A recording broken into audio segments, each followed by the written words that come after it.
নমস্কার বন্ধুরা, cook with কমলায় আজ আমি আপনাদের জন্য নিয়ে চলে এসেছি কাঁঠালের দানা দিয়ে পাঁচমিশালি তরকারি। তো চলুন দেখে নেওয়া যাক এতে কী কী লাগছে। এখানে আমি নিয়ে নিয়েছি কাঁঠালের দানা, কাঁকরোল, ঝিঙে, বেগুন, আলু আর কুমড়ো। এবারে এগুলোকে আমরা কেটে নেব।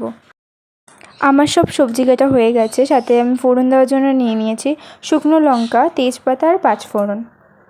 এবার কড়াইয়ে আমি তেল গরম হওয়ার জন্য দিয়ে দিলাম। তেলটা এখানে গরম হয়ে গেছে, তো এর মধ্যে আমি ফোড়নটা দিয়ে দিচ্ছি।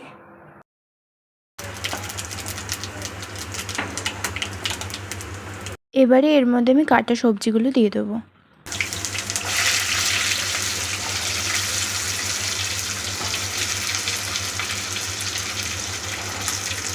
সবজিগুলোকে আমরা একটু ভাজা ভাজা করে নেব।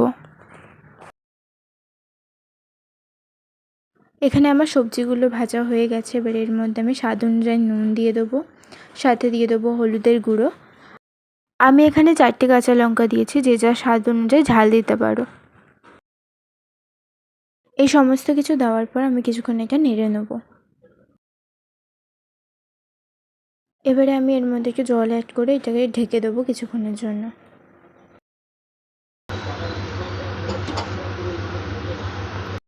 আমার তরকারি হয়ে এসছে। এবার এর মধ্যে আমি একটু চিনি অ্যাড করে দিলাম স্বাদের জন্য, আর সাথে ধনেপাতা অ্যাড করে দিলাম। এগুলোকে এবার একটু নাড়িয়ে চাড়িয়ে নামিয়ে নেব।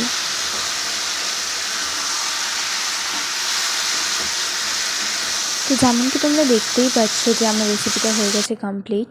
তো তোমরা অবশ্যই ঘরে রেসিপিটা ট্রাই করো, আর কেমন লাগলো ভিডিওটা কমেন্টে জানিও। লাইক করো, শেয়ার করো, চ্যানেলে নতুন হলে সাবস্ক্রাইব করো, সাথে বেল আইকনটা ক্লিক করে দিও যাতে তোমাদের কাছে সবার আগে নোটিফিকেশান চলে যায় নতুন ভিডিওর।